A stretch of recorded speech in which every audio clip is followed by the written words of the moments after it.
Miss Jane Marple, a sharp-eyed old lady from a quiet village, gets a mysterious letter summoning her to Blackthorn Manor, a creepy cliffside mansion hiding dark secrets. There, she meets a nervous heiress, a jittery reporter, a clever botanist, and a grim butler, all tangled in a deadly puzzle. When a rare flower is poisoned and a body is found in a secret cave, Miss Marple uncovers a smuggling ring, betrayal, and murder. With her knitting needles and keen mind, she faces a killer who'll stop at nothing to bury the truth. Will she unravel the manor's lies before it's too late? Dive into her most dangerous adventure. Chapter 1. The Mysterious Letter. Miss Jane Marple sat in her cosy parlour in St. Mary Mead, a tiny village where everyone knew each other's business. The room smelled of lavender and old books, with sunlight streaming through lace curtains. Her knitting needles clicked softly, shaping a wool scarf for her nephew, Raymond. A steaming cup of tea sat on the table, its warmth curling into the crisp autumn air. Outside, red and gold leaves danced in the breeze, whispering secrets of the season. It was a peaceful afternoon, the kind Miss Marple loved, where nothing seemed out of place. She was a small, elderly woman with sharp blue eyes that missed nothing. Her white hair was neatly pinned, and her simple dress was as tidy as her thoughts. People in the village called her a busybody, but they meant it kindly. Miss Marple had a knack for noticing things, small things, like a neighbour's new hat or a stranger's nervous glance. Those little details often led her to solve mysteries no one else could. She didn't brag about it, though. She just sipped her tea and let her mind work, like a spider spinning a web to catch the truth. Today, her mind was on her knitting. The scarf was nearly done, and she was thinking about starting a pair of mittens next.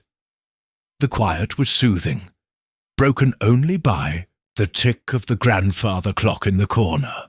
It was almost 3 o'clock, time for her second cup of tea. She reached for the teapot when a sharp knock at the door made her pause. Knocks were rare in St. Mary Mead, unless someone needed gossip or a favour. Curious, she set her knitting down and smoothed her skirt. "Who could that be?" she murmured, her voice soft but clear.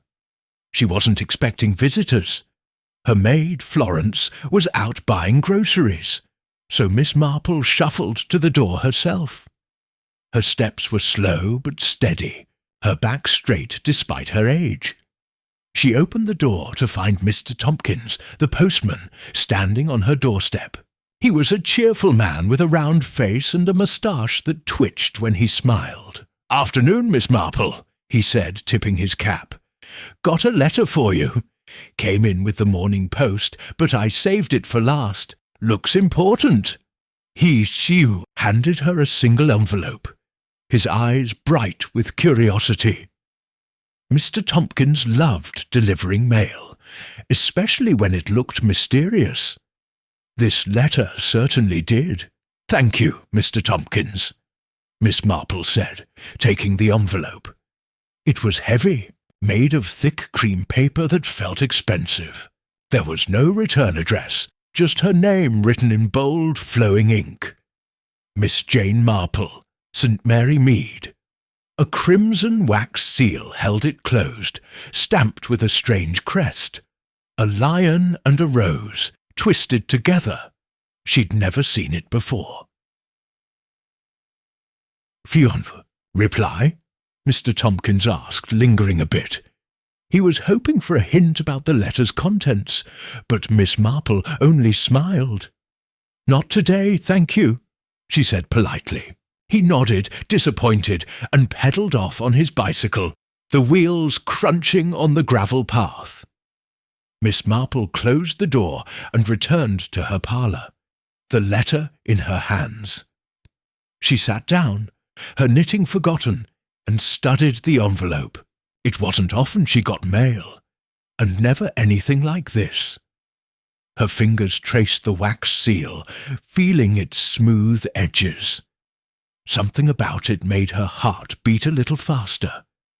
She broke the seal carefully, not wanting to tear the paper. Inside was a single sheet, folded neatly. The same elegant handwriting filled the page, each word precise and deliberate. She adjusted her glasses and read, "Dear Miss Marple, your reputation as a solver of mysteries precedes you. A matter of grave importance requires your presence at Blackthorn Manor, Cornwall, by tomorrow evening. Discretion is paramount. Tell no one." A friend, that was all. No signature, no explanation, just those few lines. Miss Marple read it again. Her lips pursed. The words were polite but urgent, like a whisper in a dark room. Blackthorn Manor. She'd never heard of it. Cornwall was far, a wild place of cliffs and storms, not like the gentle hills of St. Mary Mead. The letter's secrecy intrigued her, but it also raised questions. Who was this friend? Why her? And what was so important that she couldn't tell anyone? She leaned back in her chair, the letter resting on her lap. Her mind began to work, sorting through possibilities like a puzzle. It could be a prank, but the paper and wax suggested money and care. It might be a trap, though she couldn't think why anyone would target an old spinster like her. Most likely, it was a genuine plea for help, tied to a mystery too big for the sender to handle alone. That thought excited her. She loved mysteries, not for the danger, but for the challenge of untangling them. The clock struck 3, pulling her from her thoughts. She glanced at the teapot, now cold, and decided against another cup. There was no time to waste. If she was going to Cornwall by tomorrow evening, she needed to act quickly. She stood, her movements brisk, and fetched her small suitcase from the hall closet. It was a sturdy brown case, a bit battered from past adventures, but reliable. She set it on the dining table and began to pack. First, she chose a few practical dresses. Nothing fancy, just her usual grey and navy frocks. She added a warm cardigan, knowing Cornwall's weather could be chilly. Her knitting needles and wool went in next, tucked into a side pocket. She never travelled without them. Knitting kept her hands busy and her mind sharp. A small notebook and pencil followed for jotting down clues. Finally, she packed a pair of sturdy shoes. Cliffs and manors meant walking, and she didn't trust her old slippers for that. As she packed, her thoughts kept drifting to the letter. The crest bothered her. A lion and a rose weren't common symbols, at least not in St. Mary Mead. They hinted at nobility or an old family, maybe one with secrets. The phrase "discretion is paramount" stuck in her mind too. It wasn't just a request for privacy, it was a warning. Whoever wrote this was afraid of being overheard. She paused, holding a folded shawl. Should she tell someone? The letter said not to, but Miss Marple wasn't reckless. She considered her nephew, Raymond, who lived in London. He was a writer, always busy with his novels, but he'd worry if she vanished without a word. She decided to write him a short note, vague enough to keep the letters secret, but clear enough to ease his mind. She sat at her writing desk, a small oak table by the window, and took out a sheet of plain paper. Her pen scratched softly as She wrote, "Dear Raymond, I'm off on a little trip for a few days, nothing to fret about. I'll write when I'm back. Take care of Joan and give her my love. Aunt Jane." She sealed the note in an envelope and addressed it to Raymond's London flat. She'd post it at the train station, where no one in St. Mary Mead would see. That way, if anything went wrong, Raymond would know she'd left willingly, but the village gossips wouldn't start buzzing. With her packing done, Miss Marple checked the train schedule. There was a 6 p.m. train to London, connecting to a night train for Cornwall. If she hurried, she could make it. She called the station from her old rotary phone, her fingers dialing with practised ease. The clerk confirmed her ticket, and she thanked him warmly. She liked being polite. It made people more helpful. As she hung up, Florence returned, her arms full of groceries. She was a stout woman in her 40s, with a no-nonsense air, but a kind heart. "Goodness, Miss Marple, you're all a-flutter," she said, seeing the suitcase. "Going somewhere?" "Just a short trip," Miss Marple said, smiling.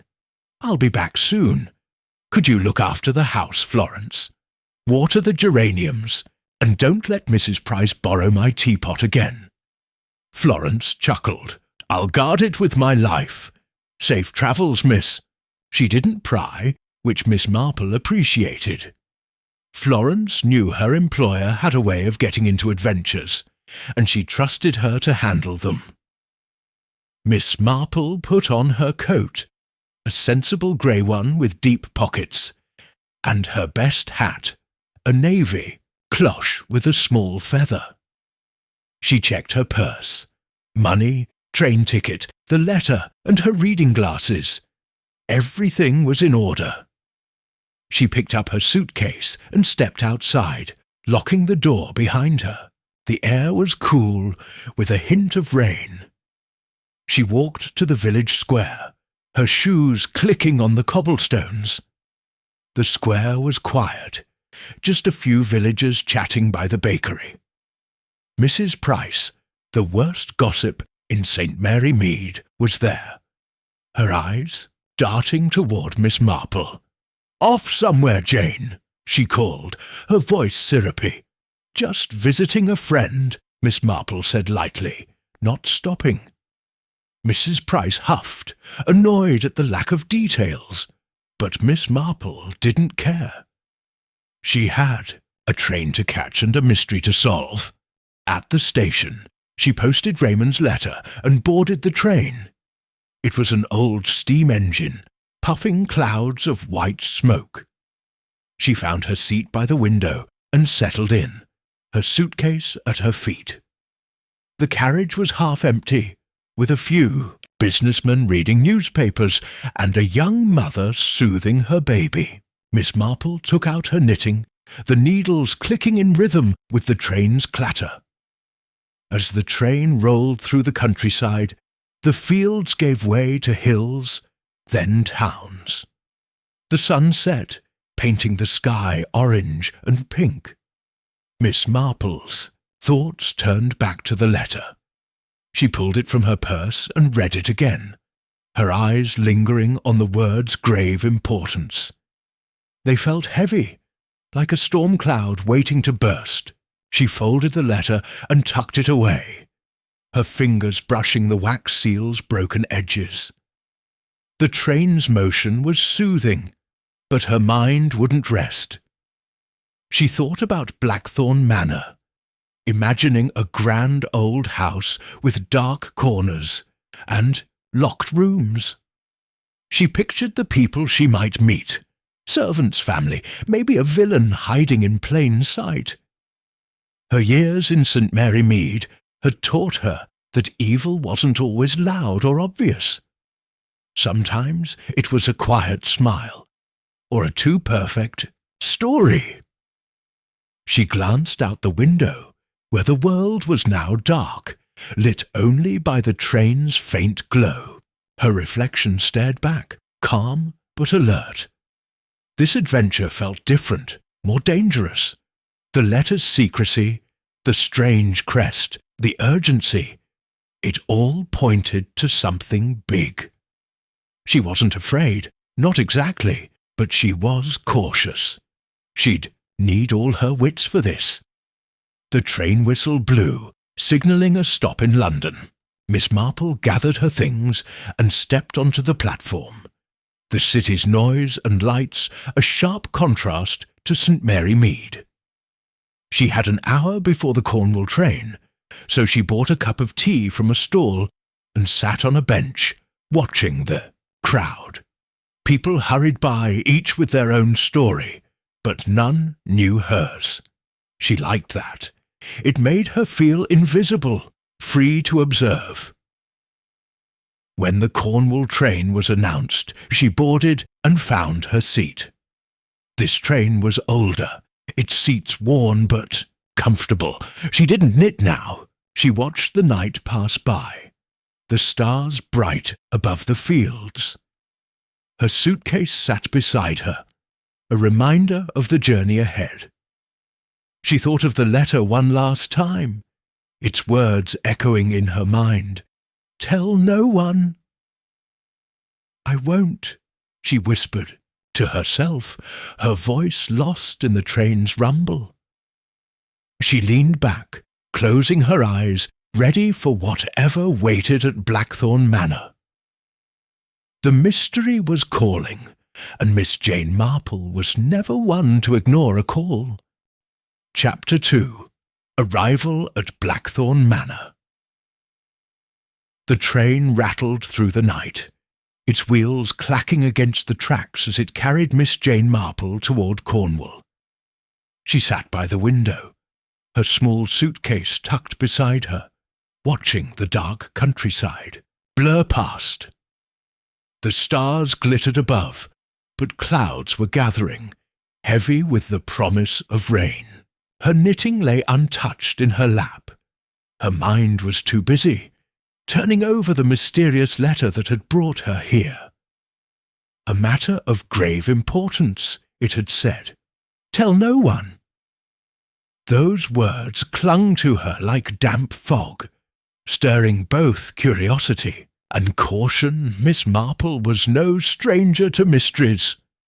In St. Mary Mead, she'd unravelled secrets hidden in gossip and glances, but this felt different.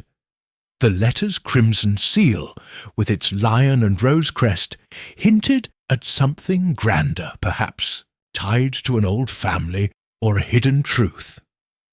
She adjusted her navy cloche hat, its small feather brushing her cheek, and smoothed her grey coat. Her sharp blue eyes, though tired from the long journey, missed nothing.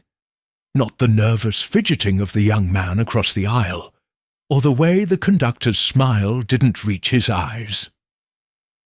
As the train neared Cornwall, the air grew colder, carrying the salty tang of the sea. The first drops of rain splattered the window, streaking like tears. Miss Marple pulled her coat tighter, grateful for its warmth. The train slowed, its whistle piercing the night, and the conductor called, "Blackthorn Station, next stop." She gathered her things, her movements slow but deliberate, and stepped onto the platform as the train hissed to a stop. The station was small, barely more than a wooden shelter, with a single lamp flickering in the wind. Rain fell harder now, drumming on the roof and soaking the gravel path. Miss Marple opened her umbrella, a sturdy black one that had seen many storms, and peered into the darkness. The letter had promised someone would meet her, but the platform was empty. She stood alone, the wind tugging at her hat, her suitcase heavy in her hand. A sudden beam of light cut through the rain, a car's headlights. An old black Rolls-Royce rolled up, its engine rumbling softly. The driver's door opened, and a tall, thin man stepped out, his face half hidden by a wide-brimmed hat. He wore a dark suit, crisp despite the weather, and moved with the stiff precision of a soldier. "Miss Marple?" he asked, his voice low and gravelly, like stones grinding together. "Yes," she replied, her tone polite but firm. She studied him, noting the deep lines on his face and the way his eyes darted to the shadows, as if expecting trouble. "I'm Graves, butler at Blackthorn Manor," he said. "This way, please." He took her suitcase without waiting for permission and opened the car's back door. Miss Marple hesitated, her instincts tingling. Graves was formal, but there was something cold about him, like a locked door. Still, she had no other way to the manor, so she climbed in, her umbrella dripping onto the leather seat. The car wound through narrow roads, the headlights catching gnarled trees and rocky cliffs. The rain pounded harder, and thunder rumbled in the distance, making the world feel wild and untamed. Miss Marple sat quietly, her hands folded, but her mind was alert. She noticed Graves's white-knuckled grip on the steering wheel and the way he glanced at her in the rearview mirror. He wasn't just a butler doing his job. He was watching her. After a long, silent drive, the car turned onto a gravel path lined with thorny bushes. Ahead loomed Blackthorn Manor, its silhouette stark against the stormy sky. The house was massive, all sharp angles and towering spires, like something from a ghost story. Its stone walls were weathered, streaked with moss, and its windows glowed, faintly, as if reluctant to share their light. Miss Marple's heart quickened. This was no cosy village cottage. It was a place of secrets, and she was walking right into it. Graves parked near the entrance, a heavy oak door carved with vines and roses. He led her inside, holding her suitcase as if it weighed nothing. The entrance hall was grand but gloomy, its high ceiling lost in shadows. A chandelier flickered, casting jagged light on the walls, where portraits of stern men and women stared down. Their eyes seemed to follow Miss Marple, and she suppressed a shiver. The air smelled of wax and old wood, with a faint metallic tang she couldn't place. "This way," Graves said, guiding her to a drawing room off the hall. A fire crackled in a massive fireplace, its warmth battling the chill. The room was richly furnished. Velvet chairs, a mahogany table, and a rug woven with intricate patterns. But it felt unwelcoming, as if the house resented its guests. 5 people waited inside, their faces a mix of curiosity and tension. Miss Marple's eyes swept over them, cataloguing details like a detective at a crime scene.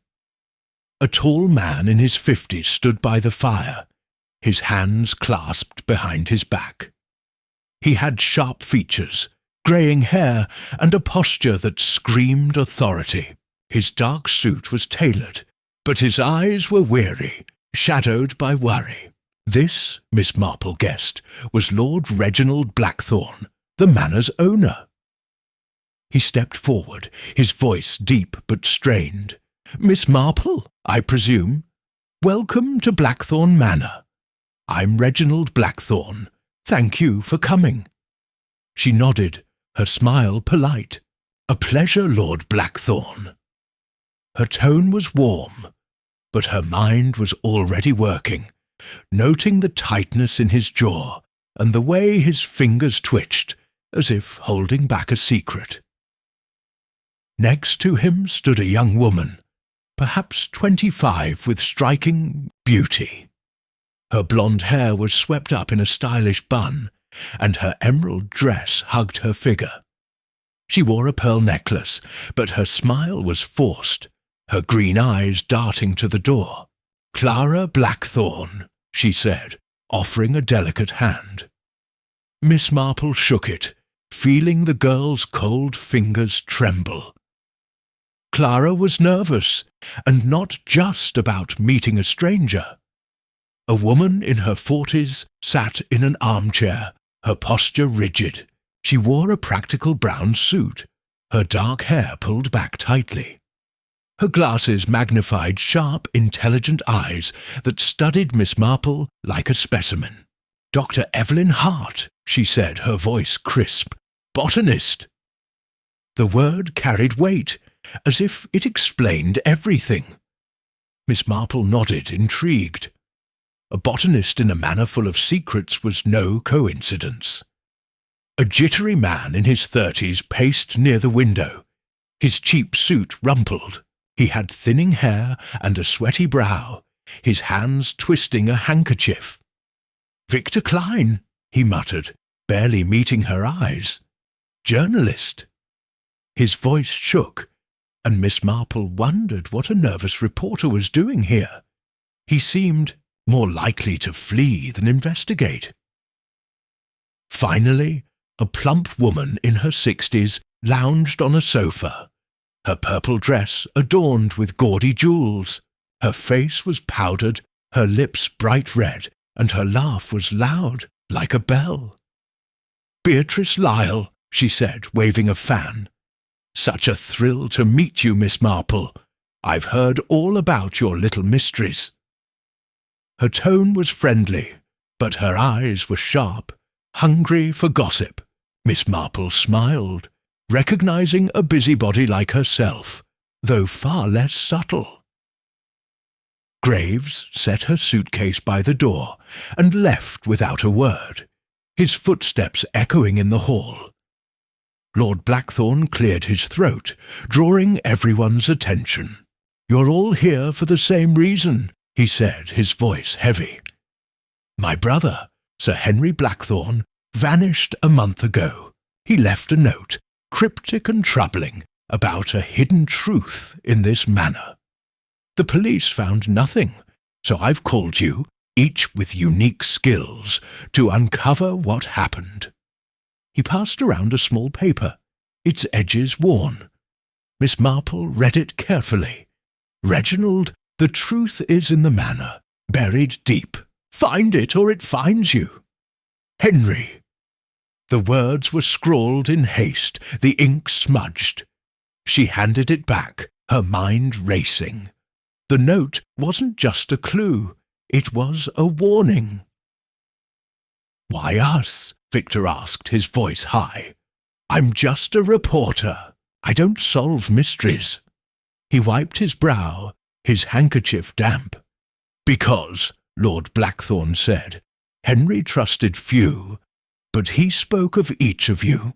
Miss Marple for her insight, Dr. Hart for her knowledge of plants, Mr. Klein for your knack for digging up stories, Mrs. Lyle for your connections, and Clara because you're family." His eyes lingered on Clara, who looked away, her cheeks pale. Miss Marple watched the group, her knitting needles clicking softly in her hands. She'd brought them out to keep her fingers busy, but they also helped her think. Clara's avoidance, Victor's panic, Dr. Hart's cool stare, Beatrice's eager grin, and Lord Blackthorne's heavy silence, each told a story. Someone here knew more about Sir Henry's disappearance, and she meant to find out who.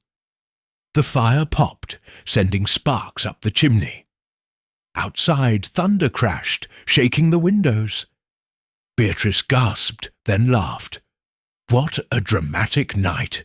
Perfect for a mystery, don't you think, Miss Marple?" "Indeed," Miss Marple said, her voice calm.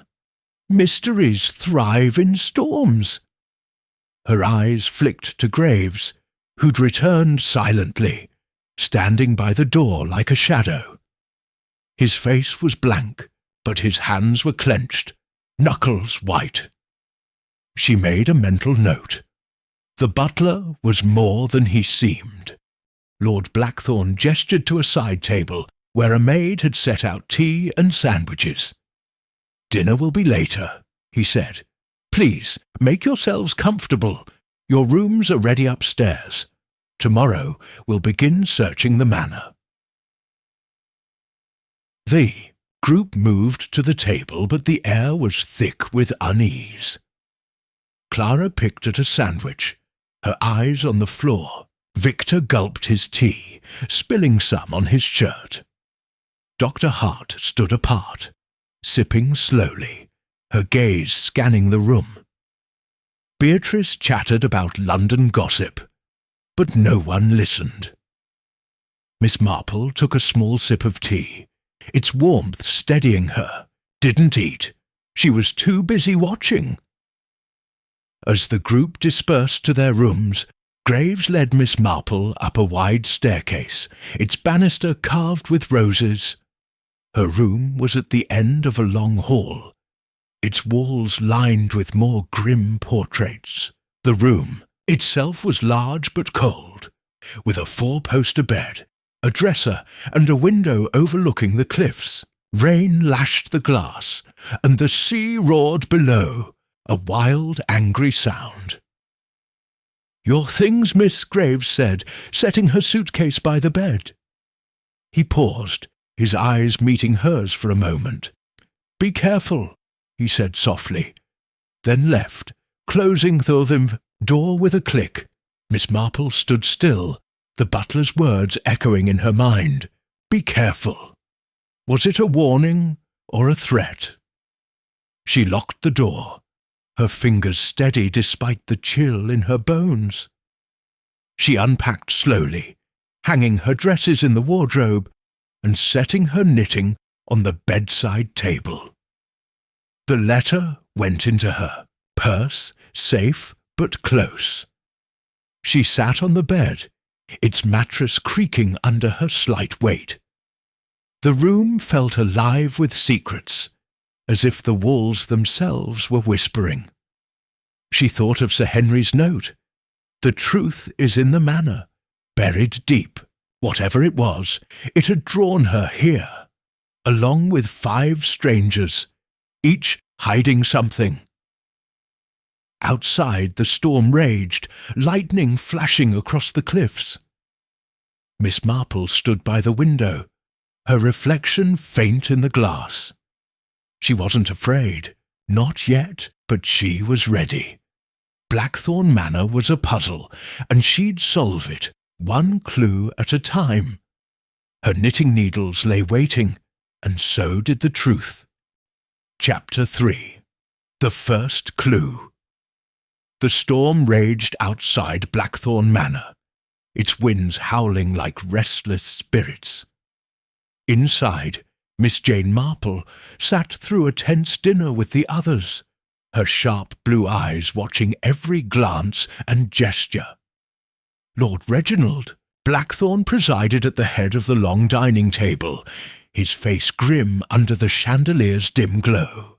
Clara, his niece, picked at her food, her emerald dress catching the light, but her expression dull. Dr. Evelyn Hart, the botanist, ate with precise bites, her glasses glinting as she studied the room. Victor Klein, the jittery journalist, spilled soup on his tie, muttering apologies. Beatrice Lyle, the gossip-loving widow, chattered about London scandals, her purple dress clashing with the manor's sombre mood. Miss Marple, in her simple grey frock, sipped her water and said little, her mind weaving a web of observations. The food was rich, roast beef, potatoes, and glazed carrots, but the air was heavy with suspicion.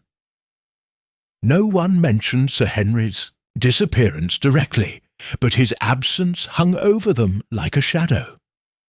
Graves, the butler, moved silently, refilling glasses with a face as blank as stone. Miss Marple noted his steady hands, but caught a flicker of something, anger perhaps, in his eyes when he looked at Lord Blackthorn. She tucked that detail away, like a stitch in her knitting. After dinner, The group scattered. Lord Blackthorne retired to his study, Clara slipped upstairs, and Victor mumbled about needing air.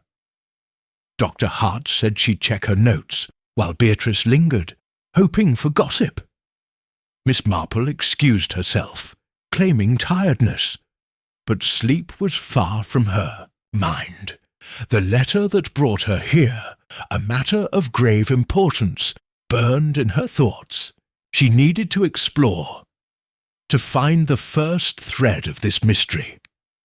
Carrying her knitting bag for comfort, she wandered the manor's dim halls. The walls were lined with portraits, their painted eyes following her. The air smelled of wax and dust, with a faint salty tang from the nearby sea. Her sturdy shoes clicked softly on the polished floor, the sound swallowed by the storm's roar outside. She passed a suit of armour, its helmet gleaming, and a tapestry showing a lion and rose, the same crest as the letter's seal. That crest was a clue, she was sure, tied to the manor's secrets. Her steps led her to the library, a vast room at the manor's heart. The door creaked as she pushed it open, revealing walls of books stretching to a high ceiling. A single lamp burned on a desk, casting long shadows. The room smelled of leather and ink, a scent Miss Marple loved. She set her knitting bag down and ran her fingers along the shelves, reading titles: Botany of the British Isles, Cornish Legends, The Blackthorn Legacy. That last one caught her eye, but it was locked in a glass case, out of reach for now. She moved to a reading table piled with papers and journals. One journal, bound in worn leather, stood out. Its cover bore the initials H.B., Henry Blackthorne. Her heart quickened. This could be the key. She opened it carefully, the pages crackling with age. The journal was filled with sketches of plants, their leaves and petals drawn with care. Notes in neat handwriting described their properties, some medicinal, others dangerous. One page showed a flower, blood red with jagged petals, labelled Sanguis Nocturna. The name sent a chill through her. Blood of the Night. It sounded like something from a fairy tale, but Sir Henry's notes were serious. Rare, toxic, blooms only at midnight. Found in manor grounds. She turned the page and found a passage circled in ink. The flower holds the key to the vault, but its guardian is merciless. Miss Marple's lips pursed. A vault? That could be where Sir Henry's hidden truth was buried. But what was the guardian? A person? A trap? She read on, but the journal offered no more answers, just more sketches and cryptic phrases like "the crest protects" and "beware the thorns." She closed the book, her mind racing. The flower was important, and so was the vault. She needed to find both. A sudden scream tore through the manor, sharp and panicked. Miss Marple froze, her knitting needles halfway out of her bag. The scream came from the west wing, near the conservatory. She grabbed the journal, tucked it under her arm, and hurried out, her steps quick despite her age. The halls were dark, the storm's lightning flashing through windows, guiding her way. Her heart pounded, but her mind stayed clear. Screams meant trouble, and trouble meant clues. She reached the conservatory, a glass-walled room filled with plants and humidity. The air was thick with the scent of earth and flowers, almost overpowering. The group was already there, their faces pale in the lamplight. Dr. Hart knelt beside a shattered glass case, her hands shaking. Inside the case lay a wilted flower, its petals the same blood red as the sketch in Sir Henry's journal, Sanguis Nocturna. Its stem was blackened, as if burned by poison. "It's dead," Dr. Hart whispered, her voice tight. "Someone poisoned it." She pointed to the soil, where a faint chemical smell lingered sharp and bitter. Miss Marple leaned closer, careful not to touch anything. The smell reminded her of weed killer from her garden, but stronger, more sinister. Lord Blackthorne stood nearby, his fists clenched. "This was Henry's prized plant," he said, his voice rough. "He spent years cultivating it. Why destroy it now?" Clara, clutching her pearl necklace, looked ready to faint. "It's cursed," she murmured, her eyes wide. "This house, the flower, everything's cursed." "Nonsense!" Dr. Hart snapped, standing. "It's sabotage, not superstition." Her sharp tone cut through Clara's panic, but Miss Marple caught the botanist's quick glance at the broken glass, as if checking for something specific. Victor paced, his handkerchief a crumpled mess. "First Sir Henry, now this? Where? Next, I tell you." His voice cracked, and Beatrice, fanning herself, tutted loudly. "Calm down, Mr. Klein," she said. "It's just a plant. Though I must say this is thrilling." Her eyes sparkled, but Miss Marple saw her hands tremble, betraying her bravado. Graves appeared at the door, his face as unreadable as ever. "I heard the scream," he said, his voice flat. "What happened?" His eyes flicked to the shattered case, and Miss Marple noticed a slight tightening of his jaw. He knew something, she was sure. "Someone broke in," Lord Blackthorne said, gesturing to the case, "smashed the glass and poisoned the flower." He turned to Miss Marple, his gaze heavy. "You're here to solve mysteries, Miss Marple. What do you make of this?" All eyes turned to her. She stood quietly, the journal still under her arm, her knitting bag at her feet. She didn't rush to speak. She never did. Instead, she looked at the scene. The broken glass, the wilted flower, the chemical smell. Then she noticed something else. A trail of muddy footprints leading from the case to a locked door in the corner. The mud was fresh, streaked with rainwater, and the prints were large, like a man's boots. "Someone was here recently," she said, pointing to the footprints. "They came in from outside, poisoned the flower, and left through that door." Her voice was calm, but her words landed like stones. The group turned to the door, its heavy iron lock gleaming in the lamplight.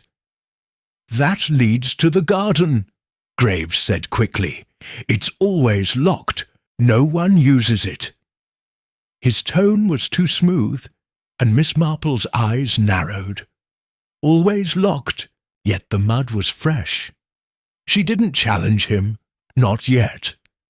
She needed more pieces of the puzzle. Dr. Hart knelt again, examining the soil. "The poison's strong," she said. "It killed the flower in minutes. Whoever did this knew what they were doing." Her words were clinical, but Miss Marple caught a flicker of excitement in her eyes, as if the challenge intrigued her. Beatrice gasped dramatically. "A poisoner in the house? Oh, we're in a real murder mystery now."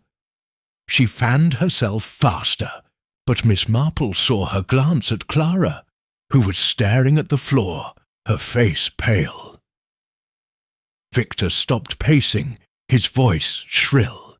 "We should leave. This place isn't safe." He looked at Lord Blackthorne, pleading, but the Lord shook his head. "No one leaves until we find Henry," he said firmly. "Or what happened to him?" His eyes met Miss Marple's, a silent plea for help. She nodded slightly, her resolve firm. "Let's secure the room," she suggested. "No one should touch anything until we investigate further." Lord Blackthorne agreed, ordering Graves to lock the conservatory. The butler nodded, but Miss Marple watched him closely, noting how his fingers lingered on the key. As the group dispersed, Miss Marple stayed behind, pretending to adjust her knitting bag. When she was alone, she bent to examine the footprints. The mud was still wet, mixed with tiny bits of grass. She followed the trail to the locked door, her eyes scanning the frame. There, caught in a splinter, was a thread, black, like the fabric of Graves's suit. Her lips pursed. It wasn't proof, but it was a clue. She straightened, the journal heavy under her arm. The Sanguis nocturna was no ordinary flower, not if someone killed it to keep a secret. Sir Henry's words echoed in her mind. The flower holds the key to the vault. Whatever that vault held, it was worth poisoning for, maybe even killing for. She left the conservatory, the storm's roar following her. The manor's halls felt colder now, the shadows deeper. She clutched her knitting bag, its familiar, weight grounding her. Back in her room, she locked the door and sat on the bed, the journal open before her. She reread the passage about the vault, her finger tracing the words merciless guardian. The flower was dead, but the mystery was alive, and danger was closer than she'd thought. Outside lightning cracked, illuminating the cliffs. Miss Marple's reflection in the window was calm, but her eyes were sharp, like a hawk's. She wasn't just a guest in Blackthorn Manor. She was a hunter, tracking a truth that someone wanted buried. Her knitting needles lay ready, and so was she. Chapter 4. Shadows in the Night. The storm battered Blackthorn Manor, its wind streaking like banshees around the old stone walls. Inside, Miss Jane Marple sat by her bedroom window, her knitting needles clicking softly in the dim glow of a single lamp. The events of the evening, the poisoned Sanguis nocturna, the muddy footprints, the thread caught in the conservatory door, swirled in her mind like leaves in the gale outside. She wore her grey cardigan over her nightdress, her white hair loose but tidy, and her sharp blue eyes fixed on the rain-lashed cliffs beyond the glass. Sleep was impossible. The manor was alive with secrets, and she was determined to unravel them. Her room was cold, the fire in the grate reduced to embers. The four-poster bed creaked when she moved, and the heavy curtains swayed in draughts that seeped through the old walls. She'd locked the door, a habit from her mystery-solving days in St. Mary Mead. But the manor's eerie quiet made her wary. The journal of Sir Henry Blackthorne lay on the bedside table, its cryptic words about a vault and a merciless guardian echoing in her thoughts. The destroyed flower was a clue, but to what? And who was desperate enough to kill it? She paused her knitting, a half-finished scarf for her nephew Raymond, and leaned toward the window. The sea roared below the cliffs, its waves crashing against rocks in a rhythm that felt both wild and relentless. Lightning flashed, briefly lighting the manors, sprawling gardens, thorny bushes, twisted trees, and a stone path winding toward the cliffs. She squinted, her eyes catching a flicker of movement. A figure, cloaked in dark fabric, moved swiftly through the rain, heading for the cliff's edge. Her heart quickened. No one should be out in this storm. Not at midnight. Miss Marple sat, her knitting aside, and stood, her movements slow but purposeful. She slipped on her sturdy shoes and grabbed her grey coat, its deep pockets perfect for hiding clues. Her umbrella would be useless in this wind, so she left it, but she tucked her small notebook and pencil into her pocket. If someone was sneaking around, she needed to know why. She unlocked her door, checked the hall, empty, its portrait staring blankly, and stepped out, closing the door softly behind her. The manor was a maze of shadows, the storm's noise masking her footsteps. She moved carefully, her hands trailing along the wall for balance. The air smelled of damp stone and wax, with a faint metallic tang that reminded her of the conservatory's chemical odour. She descended the grand staircase, its carved rose banister slick under her fingers, and paused at the entrance hall. The chandelier swayed slightly, creaking in the draught. The front door was too risky. Someone might see her. Instead, she slipped through a side passage she'd noticed earlier, leading to the garden. The passage was narrow, its walls lined with faded wallpaper peeling at the edges, a single window let in flashes of lightning, guiding her to a small door. It was unlocked, which surprised her. She pushed it open, rain spraying her face as she stepped into the garden. The wind tugged at her coat, and her hat nearly flew off, but she held it firm. The storm was fiercer here, the air thick with the scent of wet earth and salt. She squinted, searching for the figure she'd seen. The garden was a tangle of thorns and overgrown shrubs, the stone path slick with mud. She followed it, her shoes sinking slightly, her eyes scanning the darkness. Lightning flashed again, and she saw the figure near a stone well at the cliff's edge, its silhouette hunched against the wind. Then it vanished, as if swallowed by the storm. Miss Marple's pulse raced, but she pressed on, her coat flapping like a flag. The well was old, its stones moss-covered and crumbling. She reached it, rain soaking her through, and leaned over, peering into its black depths. Nothing but darkness stared back, the wind stealing her breath. She straightened, her eyes catching something snagged on a nearby thorn bush. A scrap of fabric, silk, pale blue, like the scarf Clara Blackthorne had worn at dinner. Miss Marple plucked it carefully, tucking it into her pocket. Clara had no reason to be out here, not in this weather. Or did she? She turned back, the storm pushing against her. The manor loomed ahead, its spires sharp against the sky. She hurried inside, locking the garden door behind her. The passage was colder now, her wet clothes clinging to her skin. She climbed the stairs, her mind turning over the scrap of silk. Clara had been nervous all evening, her eyes darting, her hands restless. Was she hiding something, or was she a pawn in someone else's game?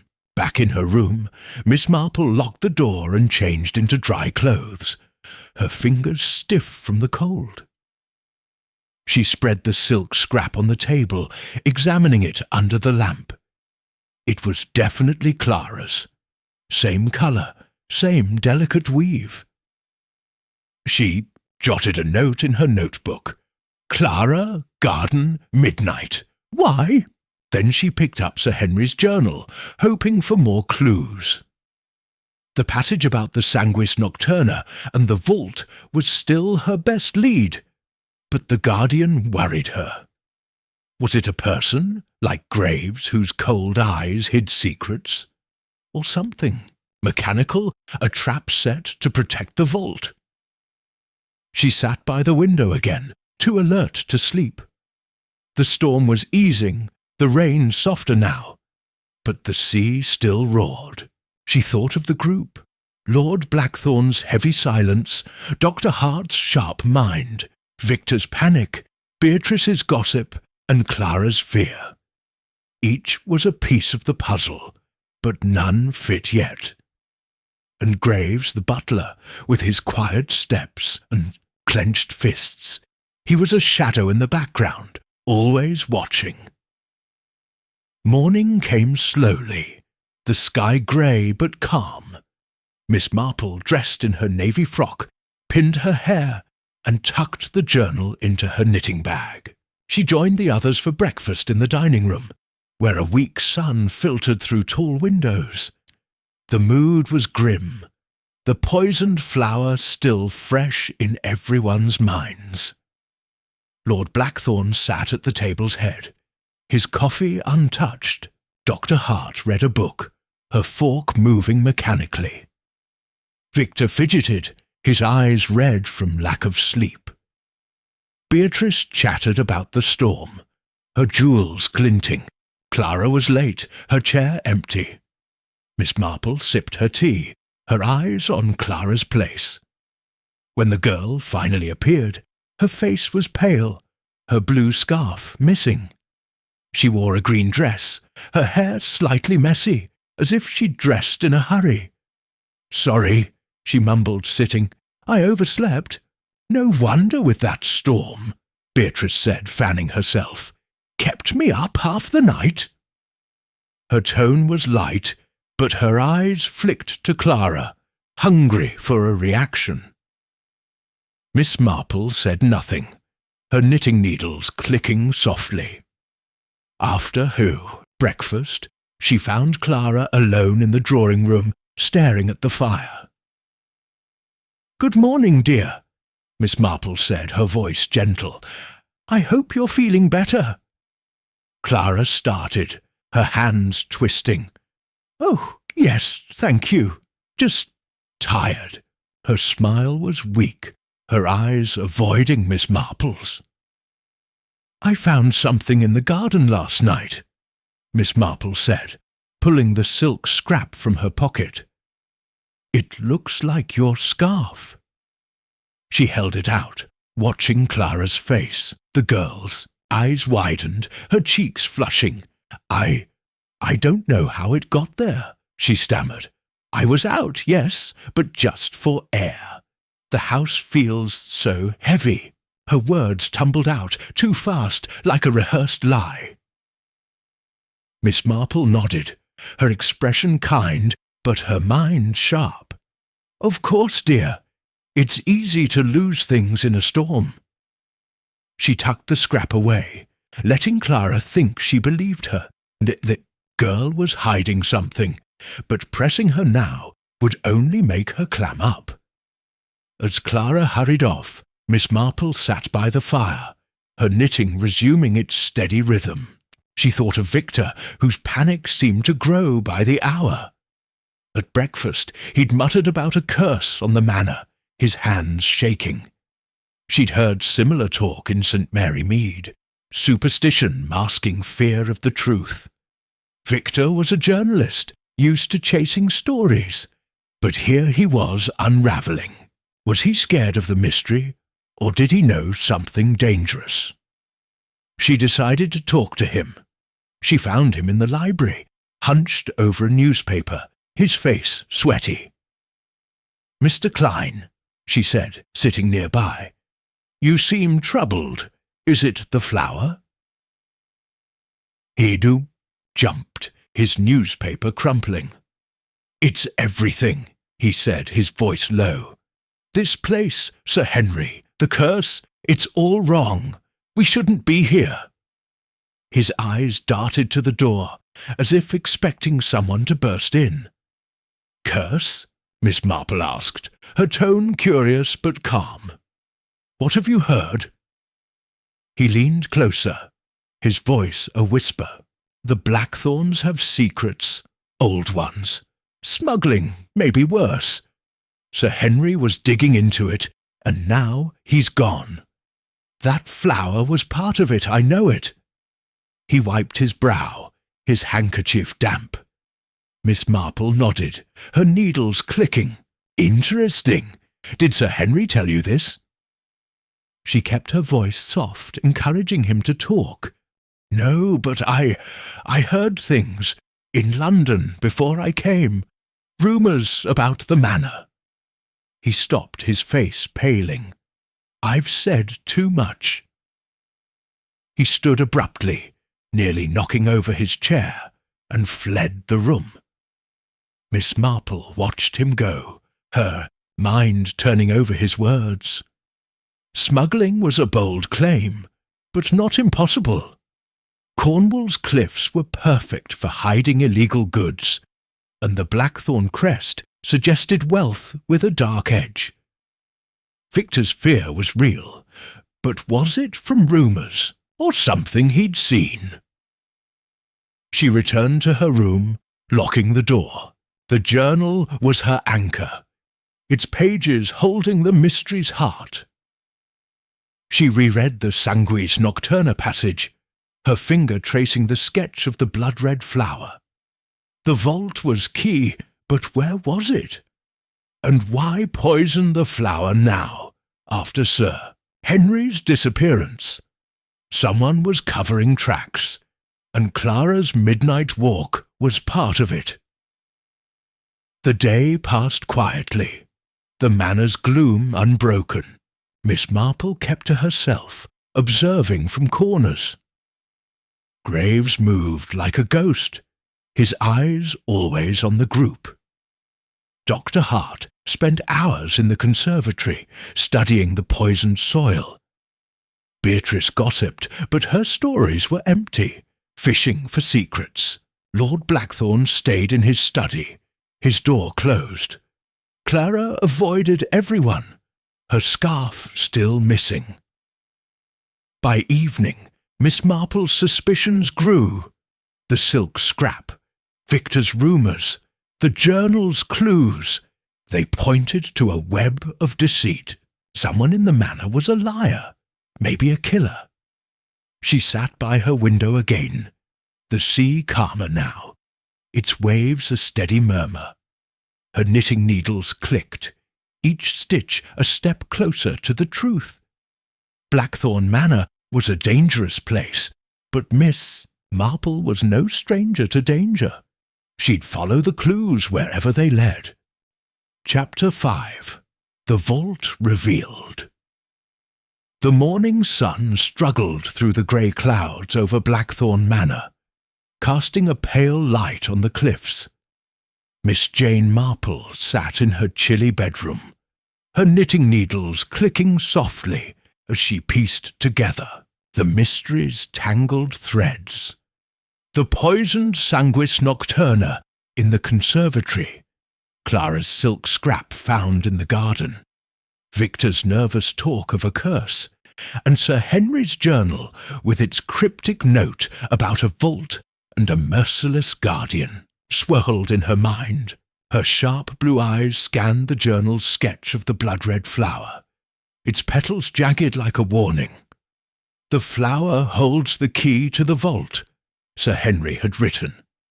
With the flower dead, the vault's secret was locked tight, but Miss Marple's resolve was stronger than any lock. She wore her navy frock, a warm grey cardigan against the manor's damp chill, and sturdy shoes ready for exploring. Her knitting bag, a constant companion, held the journal, her notebook, and the silk scrap, small clues that felt heavy with truth. The manor was a nest of lies, and someone, maybe everyone, was hiding something. She tucked her pencil into her pocket, locked her door, and headed downstairs, her steps slow but steady, like a hunter tracking a hidden trail. The dining room was quiet. The group gathered for breakfast under the chandelier's faint glow. Lord Reginald Blackthorn sat at the head, his face tired, his coffee untouched.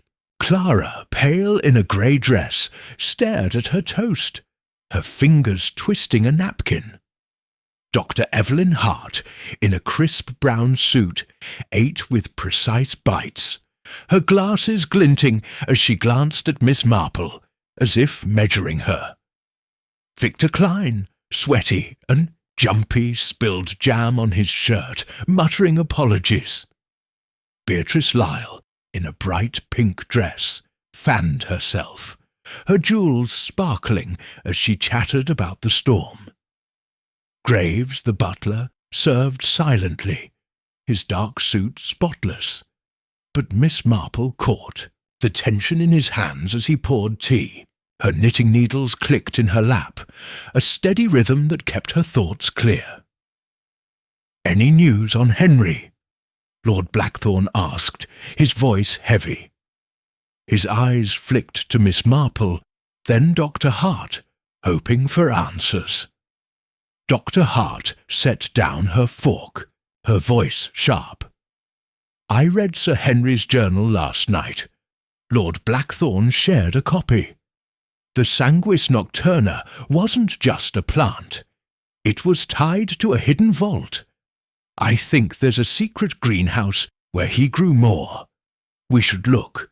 Her eyes were bright, but Miss Marple sensed a careful edge, as if Dr. Hart was holding something back. "That's a start," Lord Blackthorne said, his shoulders still tense. "We need to find what Henry was hiding."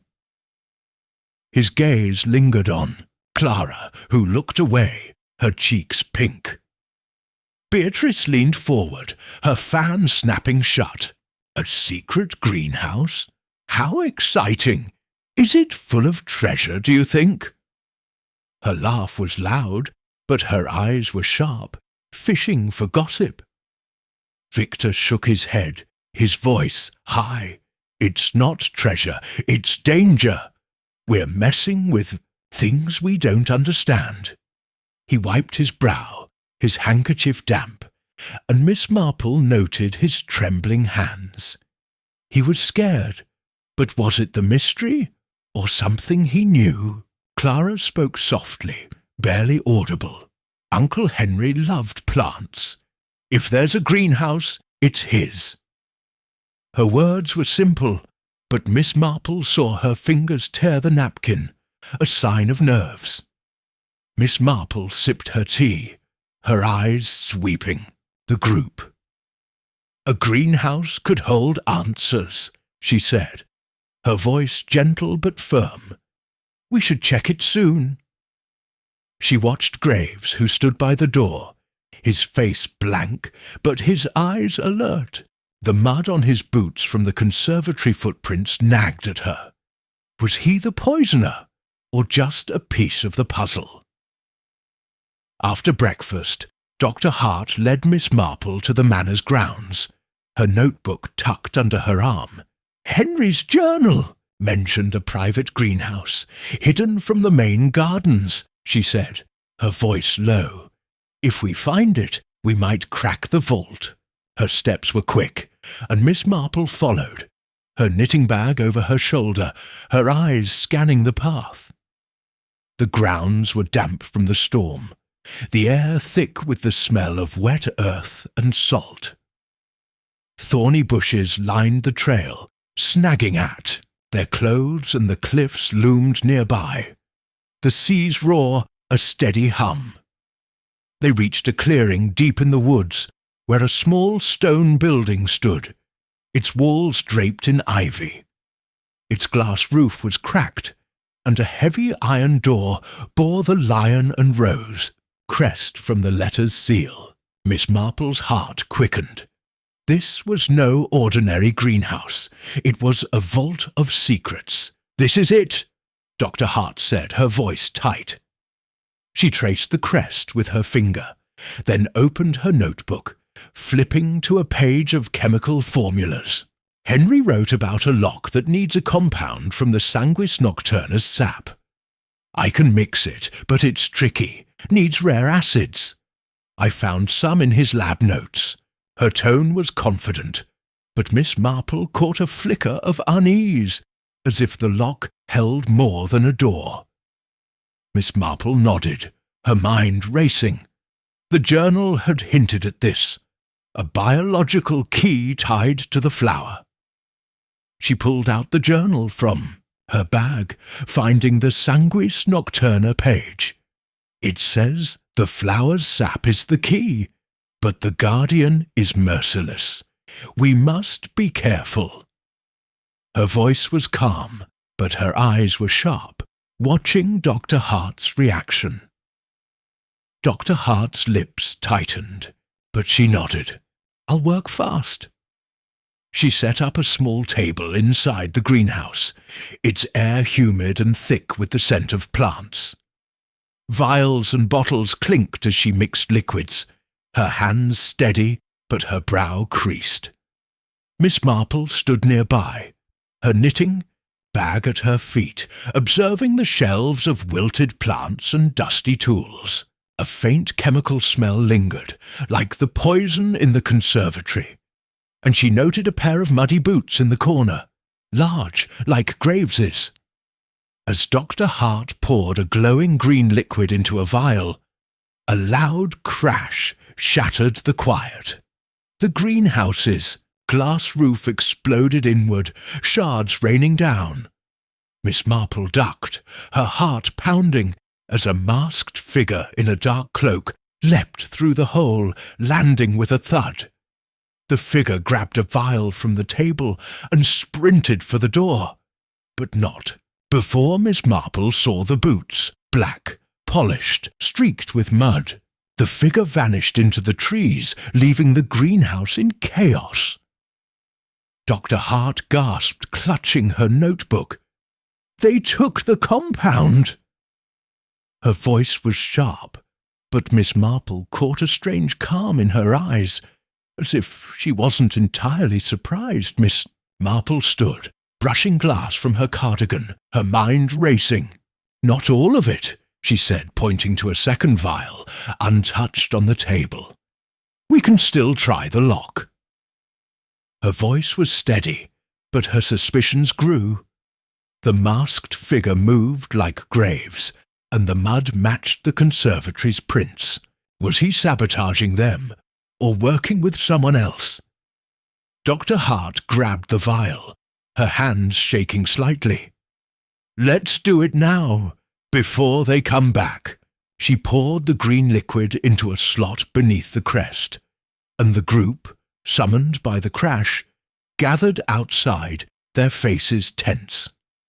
Lord Blackthorne, Clara, Victor, and Beatrice stood in the clearing, their coats damp from the misty air. Graves appeared last, his face blank, but Miss Marple noted his boots, freshly cleaned, as if hiding evidence. A soft click echoed, followed by a deep grind. The iron door shuddered, then swung open, revealing a small stone chamber. Dust swirled in the dim light, and the air was stale, heavy with secrets. Miss Marple's heart beat faster. This was the vault. Lord Blackthorne stepped forward, his face grim, and the group followed, their footsteps echoing. Inside, a wooden box sat on a stone pedestal. Beside a folded letter, its paper yellowed. Lord Blackthorne grabbed the letter, his hands shaking, and read aloud, his voice rough. If you read this, I am gone. The Blackthorne legacy is a lie. The truth lies within. Henry. He opened the box, revealing a rolled parchment. A map, hand-drawn, showing the manor's cliffs and a cave marked, with an X, accessible only at low tide. A cave, Lord Blackthorne murmured, his eyes wide. Henry was there. His voice cracked, and Miss Marple saw Clara flinch, her hands clutching her coat, as if the cave held a secret she feared. Beatrice gasped, her fan fluttering. A secret cave! Oh, this is like a storybook! Her excitement was loud, but Miss Marple saw her glance at Victor, who was pale, his eyes darting, as if the map scared him. Dr. Hart studied the map, her fingers tracing the lines. "Low tides tomorrow morning. We can go then." Her voice was calm, but Miss Marple caught a flicker of tension, as if the cave was more than a clue. Victor backed away, his voice shrill. "We're not going! First the flower, now this. It's a trap!" He pointed at Graves, who stood silently, his eyes cold. "He's behind it. I know it." Graves's face didn't change, but his hands clenched briefly. "I'm just a butler," he said, his tone flat. Miss Marple's eyes narrowed. His calm was too perfect, and the muddy boots in the greenhouse were too convenient. Lord Blackthorne folded the map, his face set. "We go tomorrow, for Henry." His words were firm, but his eyes were haunted, as if he sensed danger. Miss Marple stood quietly, her knitting bag heavy. The map was a breakthrough, but the masked figure's attack was a warning. She glanced at Clara, whose fear seemed deeper than guilt, and Dr. Hart, whose calm felt practiced. The vault was open, but the mystery was far from solved. She jotted, in her notebook, "Vault opened, map to cave, masked figure, Graves." Dr. Hart calm. The group returned to the manor, the mist thickening around them. Miss Marple's shoes crunched on the gravel, her mind turning over the clues. The cave was the next step, but the merciless guardian loomed in her thoughts. Was it Graves with his cold eyes and muddy tracks, or someone else hiding in plain sight? As they reached the manor, a loud gasp broke the silence. Beatrice, walking beside Clara, clutched her throat, her fan falling. She collapsed, her pink dress pooling on the grass, her face pale. Dr. Hart knelt, checking her pulse, her voice sharp. "She's been poisoned, same as the flower. In her tea, likely." Miss Marple's heart raced. She'd seen Beatrice sip tea at breakfast, served by Graves. She knelt, smelling the bitter chemical on Beatrice's breath, matching the conservatory's. Poison. The group stood frozen, their faces shocked, but Miss Marple's eyes flicked to Graves, whose hands were clenched, knuckles white. "Who did this?" Lord Blackthorne demanded, his voice shaking. His eyes swept the group, lingering on Clara, who was trembling, tears in her eyes. Miss Marple stood, her voice calm but firm. "We need to lock the manor. No one leaves until we find the killer." Her words landed like stones, and the group nodded, shaken. Graves moved to call a doctor, but Miss Marple watched him go, her suspicions hardening. The poisoner was close, and the cave would force their hand. Inside, the manor's shadows deepened, the air heavy with fear. Miss Marple sat by the fire, her knitting resuming its rhythm, her notebook open. Beatrice's death was no accident. She'd seen or said something dangerous. The map to the cave was the key, but it was also a lure, pulling them into a trap. She thought of the masked figure, the muddy boots, and Dr. Hart's steady hands. The truth was near, but so was danger, waiting in the dark. Chapter 6. Betrayal and Discovery. The air in Blackthorne Manor was thick with secrets, each room and hallway whispering of hidden truths.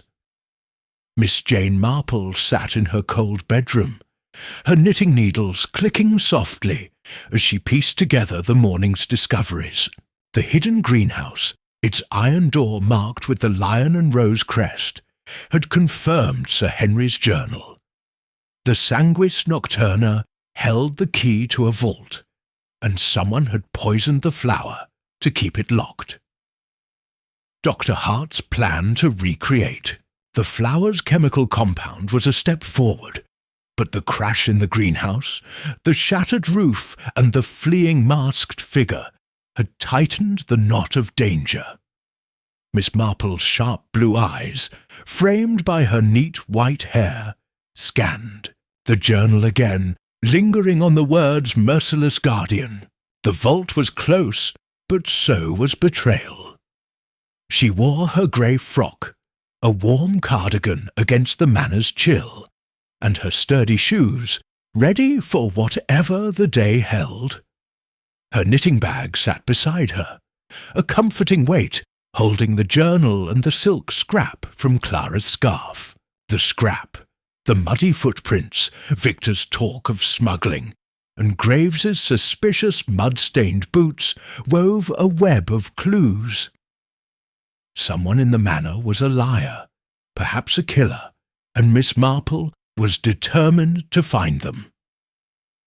She tucked her notebook and pencil into her pocket, locked her door, and headed downstairs, her steps slow but steady.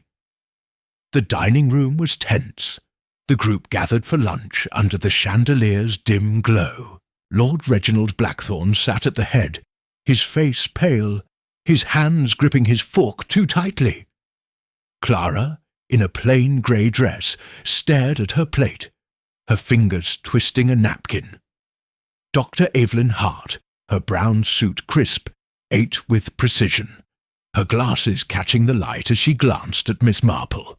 Victor Klein, sweaty and jittery, spilled water on his shirt, muttering apologies. Beatrice Lyle, in a loud orange dress, fanned herself, her eyes darting for gossip. Graves served silently, his dark suit immaculate, but Miss Marple noticed his stiff posture as if bracing for a storm. "Any progress on the vault?" Lord Blackthorne asked, his voice rough. His eyes flicked to Dr. Hart, then Miss Marple, pleading for answers. Dr. Hart cleared her throat. "The greenhouse door needs a chemical key from the Sanguis Nocturna. I've mixed most of the compound, but it needs one more ingredient. Rare, but I found a sample in Henry's lab notes. We can try it this afternoon." Her tone was calm, but Miss Marple caught a flicker of excitement, as if the puzzle thrilled. "That's something," Lord Blackthorne said, but his shoulders stayed tense. "We need to find Henry, or what he was hiding." His gaze lingered on Clara, who looked away, her cheeks flushing. Beatrice leaned forward, her fan snapping shut. "A vault! How thrilling! Is it treasure, do you think? Gold? Jewels?"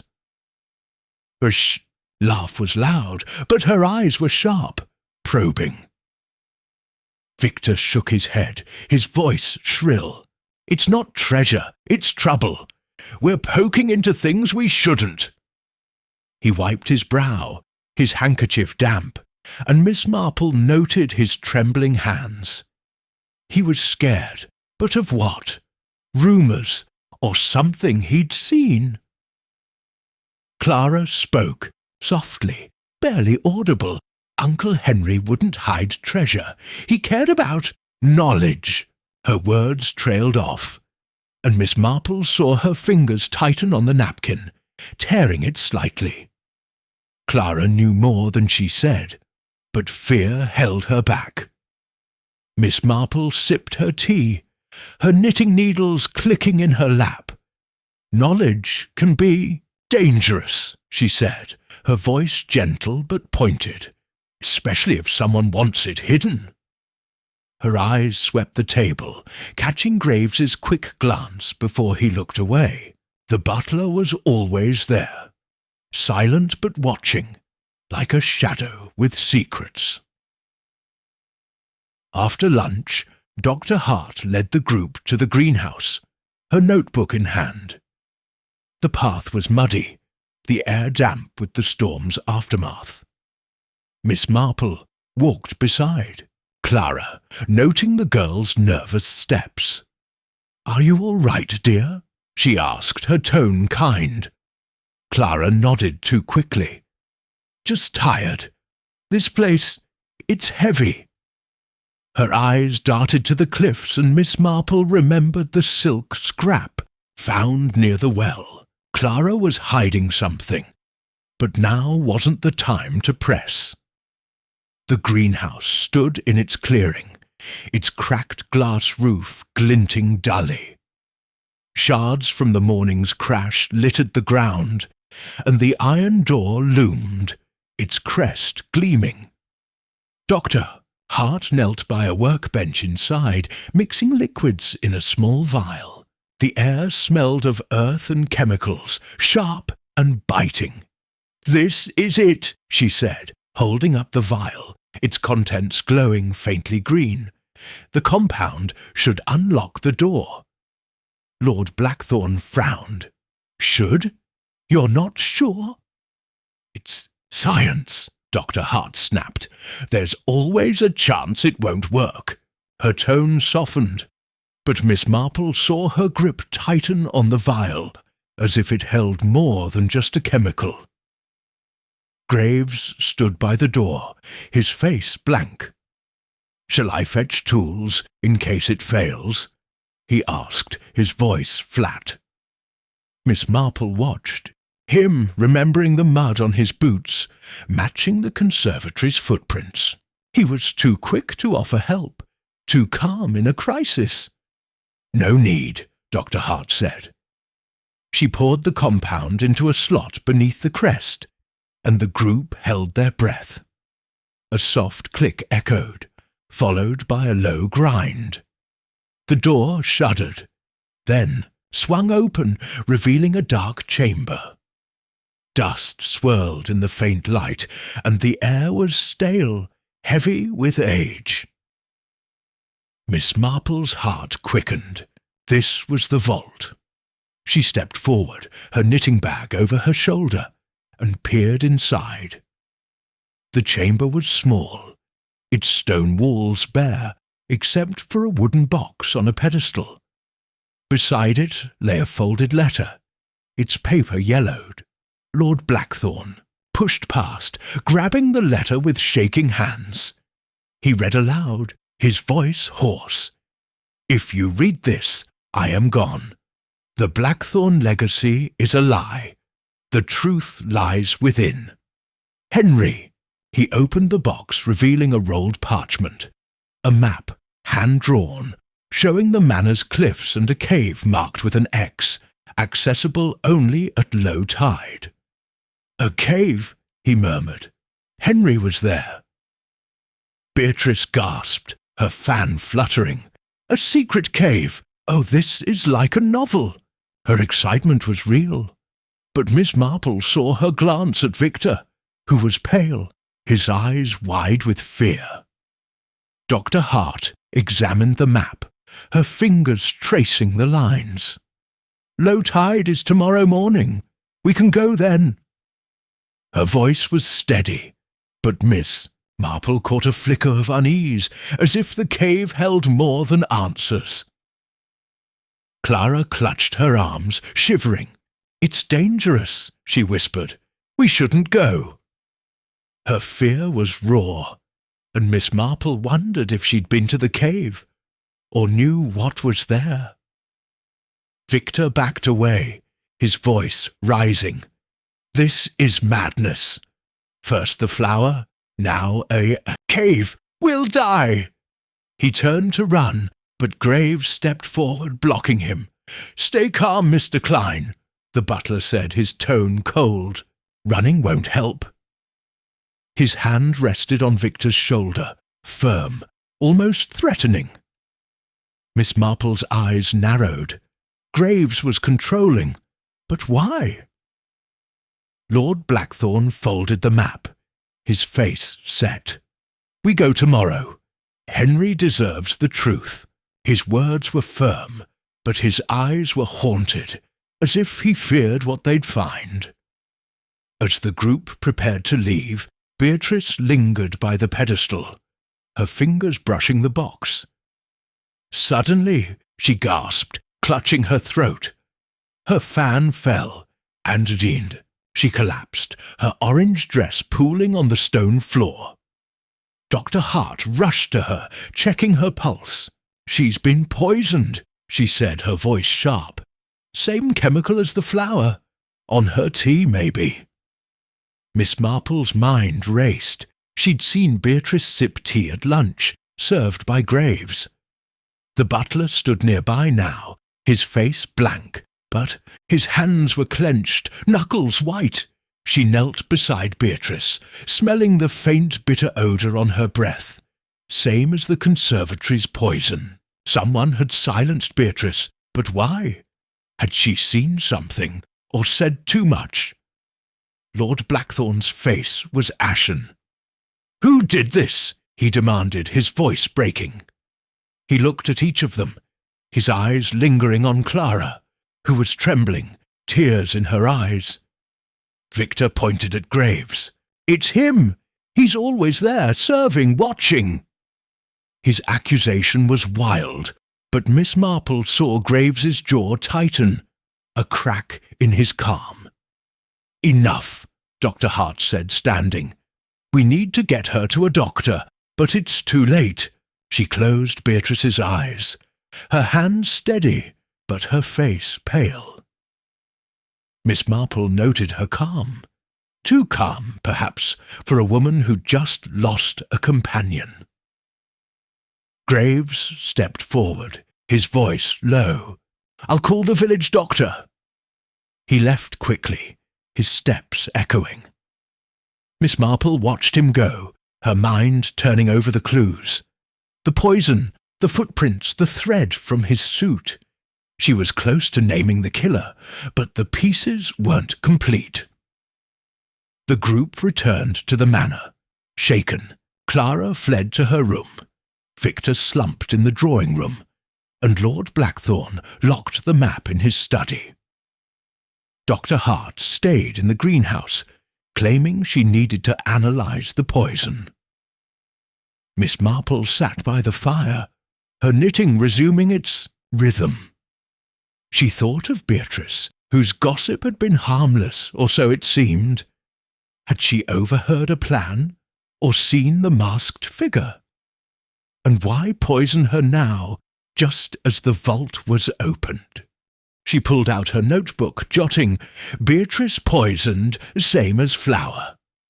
Graves served tea. Clara scared. Cave tomorrow. The map was a breakthrough, but the cave was a trap. She felt it in her bones. The merciless guardian from the journal could be waiting there, human or not.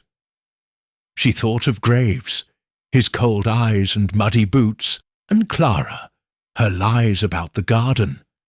Were they working together, or was one using the other?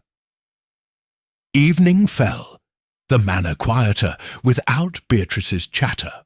Miss Marple ate dinner alone, the others too shaken to join. Graves served her soup, his hand steady, but she didn't touch it, claiming a headache. She watched him leave, then slipped to the library, needing the journal's comfort. She reread the vault passage, her finger tracing the sketch of the Sanguis Nocturna. The flower was gone, but its secret lived in the cave. She closed the book, her resolve firm. Tomorrow she'd face the truth, whatever it cost. As she climbed the stairs, a creak made her pause. Graves stood at the hall's end, his eyes meeting hers. "Good night, Miss Marple," he said, his voice soft but heavy, like a warning. She nodded, her heart steady, and locked her door. In her room, she sat by the window, the sea's murmur, faint. Her knitting needles clicked, each stitch a step toward the cave. Beatrice's death was a sign. The killer was desperate, and the truth was close. But danger was closer. She thought of the map's X, marking a secret that had already claimed lives. Tomorrow, she'd walk into it, her wits her only weapon. The manor's shadows deepened, and Miss Marple's eyes stayed sharp, ready for the cliffhanger awaiting her. Chapter 7. The Cave of Secrets. The dawn broke grey and cold over Blackthorn Manor, the sea's restless murmur echoing off the cliffs. Miss Jane Marple stood by her bedroom window, her knitting needles silent for once, her sharp blue eyes fixed on the horizon. Beatrice Lyle's poisoning the previous day had cast a pall over the group, and the map to the cliffside cave, found in the vault with Sir Henry's chilling note, loomed in her mind. The Blackthorn legacy is a lie. The truth lies within. Those words, paired with the journal's talk of a merciless guardian, warned of danger ahead. Miss Marple's heart was steady, but her mind raced, weaving clues. The poisoned sanguis nocturna, Clara's silk scrap, Victor's smuggling rumours, Graves's muddy boots, and now Beatrice's death. The cave held answers, but it also held a trap. She wore her navy frock, a warm cardigan and sturdy shoes, ready for the trek to the cave at low tide. Her knitting bag, slung over her shoulder, held Sir Henry's journal, her notebook, and the silk scrap, small anchors in a storm of deceit. She'd locked her door the night before, wary of Graves's warning glance, and slept lightly, her ears tuned to the manor's creaks. Someone in the group was a killer, and the cave would force their hand. She tucked her pencil into her pocket, checked her purse for her glasses, and headed downstairs, her steps slow but sure. The dining room was sombre. The group gathered for a quick breakfast before the cave expedition. Lord Reginald Blackthorn sat at the head, his face haggard, the map spread before him. Clara, in a plain brown coat, clutched her tea, her eyes red from crying. Dr. Evelyn Hart, her suit crisp despite the early hour, ate toast with mechanical precision, her glasses glinting as she studied the map. Victor Klein, pale and sweaty, pushed his eggs around his plate, muttering about curses. Graves served coffee, his dark suit pristine, but Miss Marple caught the tension in his jaw, a crack in his stone-like calm. Beatrice's empty chair was a stark reminder of the poisoner among them. "We leave in an hour," Lord Blackthorn said, his voice heavy. "Low tide's at 8. The cave's our only lead to Henry." His eyes flicked to Clara, who looked away, her hands trembling. Dr. Hart nodded, her voice sharp. "The map's clear, half a mile along the cliff path, down a rope ladder. We'll need to move fast. The tide turns by noon." She sounded confident, but Miss Marple saw her fingers tap nervously, as if the cave's secrets worried her. Victor slammed his fork down, his voice shrill. "This is suicide. Beatrice is dead, and we're walking into a trap." His eyes darted to Graves, who stood silently by the door. "He's behind it. I know it." Graves's face didn't change, but his hands clenched briefly. "I serve the manor, Mr. Klein," he said, his tone cold. "I don't make trouble." Miss Marple watched him, remembering the thread from his suit in the conservatory. He was lying, but how deep did his role go? Clara spoke softly, her voice shaky. "We have to go, for Uncle Henry." Her words were brave, but her eyes were scared, and Miss Marple wondered if she feared the cave, or what she'd done there. Lord Blackthorn folded the map, his face set. "No arguments. We're doing this." His tone was final, but his hands shook slightly, betraying his own fear. Miss Marple sipped her tea, her knitting bag at her feet. "Careful planning is wise," she said, her voice gentle. "Caves can be tricky, and we're not all young." Her eyes swept the group, catching Clara's flinch and Victor's panic. She was testing them, looking for cracks.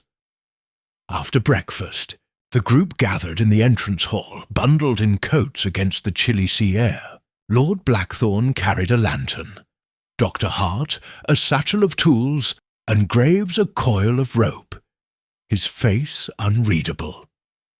Miss Marple adjusted her hat, a simple navy cloche, and gripped her knitting bag, its weight reassuring. The Manor's grim portraits watched them leave, as if warning them to turn back. The cliff path was narrow, slick with seaweed and salt spray. The sea churned below, its waves grey and angry, though the tide was out, exposing jagged rocks. Miss Marple walked carefully, her shoes gripping the stone, her eyes scanning the group. Lord Blackthorn led, his steps heavy. Clara stayed close to him, her face pale. Dr. Hart walked with purpose, her satchel bouncing. Victor lagged, muttering, his eyes on the cliffs as if expecting an ambush. Graves brought up the rear, the rope over his shoulder, his gaze fixed on Miss Marple. She felt his stare but didn't turn, keeping her focus on the path. After half a mile, they reached a rocky outcrop where a rusty iron ladder was bolted to the cliff, leading to a rope ladder dangling below. The cave's mouth yawned at the base, dark and wet, its entrance framed by sharp rocks. "This is it," Lord Blackthorn said, his voice tight. He lit the lantern, its glow weak against the cave's blackness. Dr. Hart tested the ladder, her hands steady. "It's solid, I'll go first." She descended quickly, her boots echoing on the rungs. Lord Blackthorn followed, then Clara, her movements hesitant. Victor whined but went next, urged by Graves's cold stare. Miss Marple took her time, her hands firm on the wet metal, her knitting bag secure. Graves came last, the rope ladder swaying under his weight. The cave was cold, its air damp and salty, smelling of seaweed and stone. The lantern cast flickering shadows on the walls, revealing stalactites like teeth overhead. The floor was uneven, slick with tidal pools, and Miss Marple stepped carefully, her shoes splashing softly. The group moved deeper, the sea's roar fading to a distant hum. Her heart beat faster, but her mind stayed clear, cataloguing details. Clara's quick glances, Victor's shallow breaths, Graves's silent steps. Dr. Hart stopped, raising a hand. "There," she said, pointing. The lantern's light fell on a stone platform raised like an altar. On it lay a body, pale and still, dressed in a tattered coat. Lord Blackthorn gasped, his lantern shaking. "Henry!" he whispered, his voice breaking. Miss Marple approached, her eyes sharp. It was Sir Henry, preserved by the cave's cold, his face peaceful, but his clothes torn, as if he'd fought before dying. Beside him was a leather satchel, bulging with papers. Dr. Hart knelt, checking the body, her face grim. "No wounds, but he's been dead weeks, probably exposure or poison." Her voice was clinical, but Miss Marple saw her hands tremble, betraying emotion. Lord Blackthorn opened the satchel, pulling out documents yellowed with age. "These are records," he said, his voice hoarse. "Ledgers, letters, proof the Blackthorn smuggled rare plants, including Sanguis nocturna. It's deadly, worth a fortune on the black market. Henry wanted to expose it." His hands shook as he read, his face paling. "Our wealth, it's built on crime." Clara sobbed, covering her face. "He told me," she whispered. "He said the truth would ruin us, but he couldn't live with the lie." Her words confirmed Miss Marple's suspicions. Clara had known, and her midnight walks were tied to this secret. Victor backed away, his voice rising. "I knew it. Smuggling curses. It's all true. We're doomed." He tripped, splashing into a pool, his panic echoing off the walls. Dr. Hart scanned the documents, her eyes narrowing. These names, buyers, sellers. Henry was going to the police. Her tone was sharp, but Miss Marple caught a flicker of fear, as if the names meant something to her. Miss Marple stood quietly, her knitting bag heavy. The documents were the hidden truth, but the poisoner was still free. She glanced at Graves, who stood by the platform, his face blank, but his eyes alert. His boots were muddy again, matching the conservatory's prints. She was about to speak when a loud crack split the air. A gunshot! Lord Blackthorn cried out, clutching his shoulder, blood seeping through his coat. He fell to his knees, the lantern rolling, its light flickering.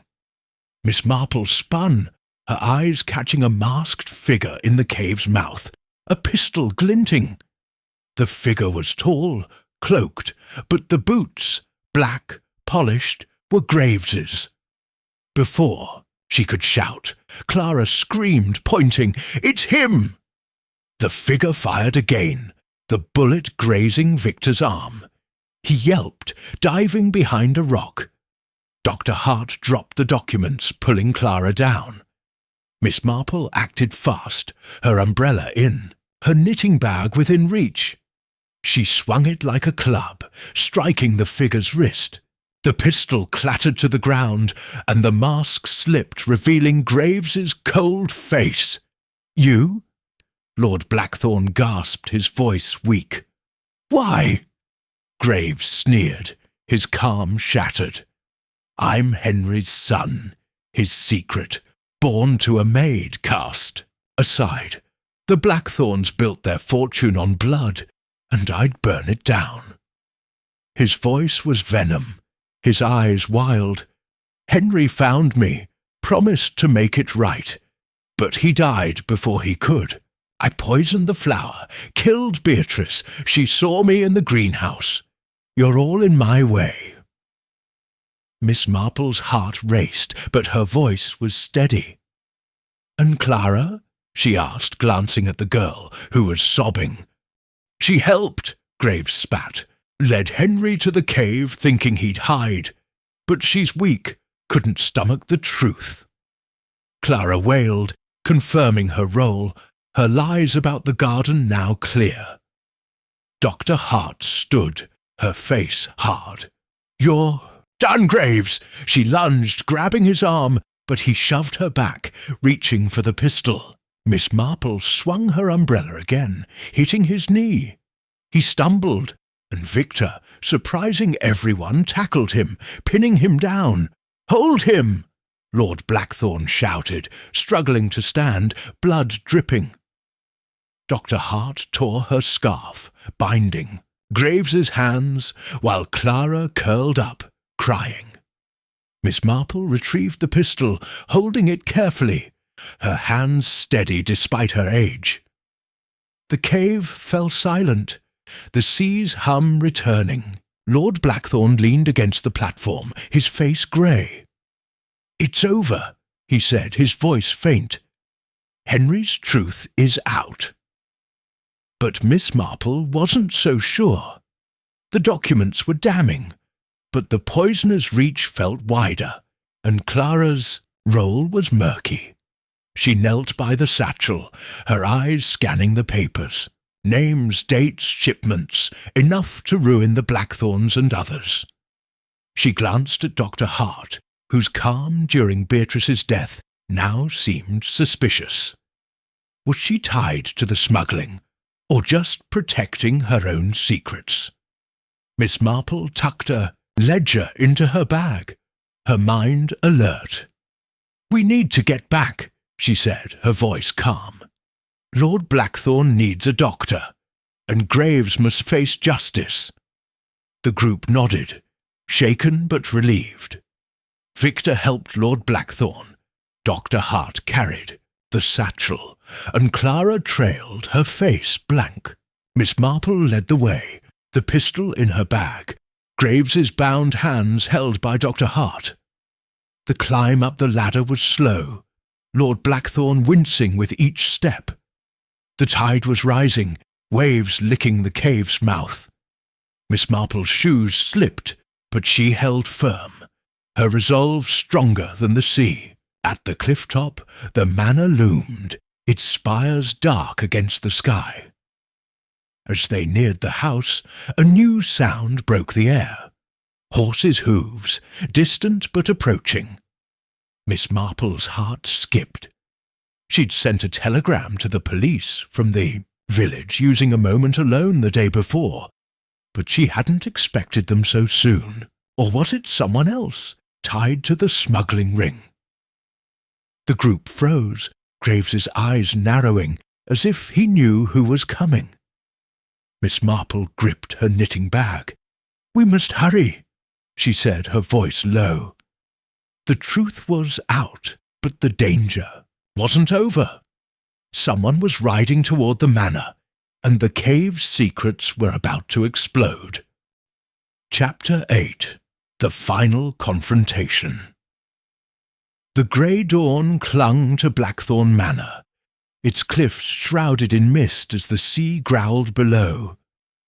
Miss Jane Marple led the shaken group back from the cave, her navy frock damp from spray, her knitting bag heavy, with Sir Henry's journal and the smuggled ledger. The cave's revelations, Sir Henry's body, the Blackthorn smuggling ring, Graves's betrayal as his secret son, and Clara's role in luring him to his death, had unravelled the mystery's core. But the approaching hoofbeats, growing louder through the fog, warned Miss Marple that danger wasn't done. Her sharp blue eyes scanned the path, her white hair neat despite the chaos, her heart steady as her knitting needles, now silent in her bag. Lord Reginald Blackthorn limped beside her, blood seeping through the scarf, binding his gunshot shoulder, his face pale but grim. Dr. Evelyn Hart gripped the satchel of documents, her glasses glinting with purpose, though Miss Marple noted her tight lips, hinting at secrets. Victor Klein, his arm grazed by a bullet, supported Lord Blackthorn, his panic replaced by a shaky resolve. Clara trailed behind, her brown coat muddy, her face blank with guilt over her betrayal. Graves, hands bound by Dr. Hart's scarf, walked under Miss Marple's watchful eye, his cold stare defiant despite his capture. The pistol, taken from him, was safe in her bag, a weight she carried with care. The hoofbeats grew closer, joined by the creak of wheels, a carriage moving fast. Miss Marple's mind raced. She'd sent a telegram to the police yesterday, slipping away during a quiet moment. But this felt too soon. Were these allies or smugglers tied to the ledger's names come to silence them? She glanced at Graves, whose lips twitched as if he expected rescue. "Keep moving," she said softly, her voice calm but firm. urging the group towards the manor's looming spires. The cliff path was slick, the air salty and cold. Miss Marple's sturdy shoes gripped the stone, her knitting bag bouncing against her hip. The manor's windows glowed faintly, a beacon through the mist. Lord Blackthorne stumbled, his breath ragged, but Victor steadied him. "Almost there," Miss Marple said, her tone encouraging, though her eyes never left Graves. His silence was a threat, like a coiled snake. As they reached the manor's gravel drive, a black carriage burst from the fog, pulled by two snorting horses. Two men in dark coats leapt out, one holding a lantern, the other a rifle. Miss Marple's heart skipped, but the lantern's light caught a badge on the first man's coat. "Police! Inspector Harrow! Cornwall Constabulary!" he barked, his voice cutting through the mist. "Who's in charge?" Relief washed over Miss Marple, but she stayed cautious. "I'm Jane Marple," she said, stepping forward, her voice clear. "We've had trouble, a shooting, a death, and a confession." She gestured to Graves, whose sneer faltered under the inspector's gaze. Harrow, a burly man with a grey moustache, nodded. "We got your telegram, Miss Marple. Fast work." His partner, a younger officer with a sharp face, took Graves's arm, securing him with handcuffs. Miss Marple noted Graves's glance toward the cliffs, as if hoping for escape, but the officers were firm. Lord Blackthorne spoke, his voice weak. "My brother, Henry, is dead, in the cave. These documents prove our family's crimes, smuggling, plants, illegal trade." He pointed to Dr. Hart's satchel, his face heavy with shame. Harrow's eyes narrowed. "Serious claims. We'll need statements and the body recovered." He turned to his partner. "Take the prisoner inside. Get a doctor for his lordship." The younger officer nodded, leading Graves to the manor, while Harrow stayed, his sheer rifle lowered but ready. Miss Marple's mind ticked like a clock. The police were here, but Clara's role wasn't fully clear, and Dr. Hart's calm during Beatrice's poisoning nagged at her. She glanced at Clara, who stood frozen, her eyes on the ground. "Miss Blackthorne," Miss Marple said gently, "you should rest. You've been through a lot." Her words were kind, but her tone probed, testing for a reaction. Clara flinched, her voice a whisper. "I didn't mean for this. I thought I was helping Uncle Henry." Her tears fell, but Miss Marple saw her hands twist, a sign of lingering guilt. Clara wasn't innocent, but was she the mastermind? Inside the manor, the entrance hall was cold, its portraits staring down like judges. The group gathered in the drawing room, where a fire crackled, its warmth barely cutting the chill. Lord Blackthorne sank into a chair, his shoulder bleeding through the scarf.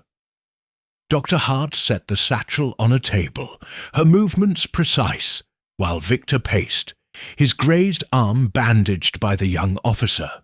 Clara curled up on a sofa, her face buried in her hands. Graves sat in a corner, handcuffed under Harrow's watchful eye. Miss Marple stood by the fire, her knitting bag at her feet, her eyes sweeping the room. She'd solved the cave's mystery, but loose threads remained. Why had Beatrice been poisoned? And why was Dr. Hart so composed even now? She pulled out her notebook, flipping to her notes. Beatrice poisoned, same as Flower. Graves served tea. Clara scared. Cave documents.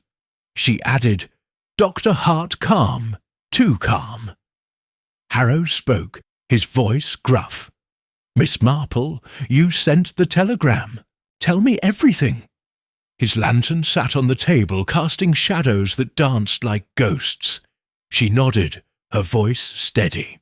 "Sir Henry Blackthorne vanished a month ago, leaving a note about a hidden truth. I was summoned by a letter, along with these others, to find him. We discovered his journal, mentioning a vault and a rare flower, Sanguis nocturna. The flower was poisoned, then Beatrice Lyle was killed with the same toxin. Today, we found the vault, a map to a cave, and Henry's body with proof of smuggling.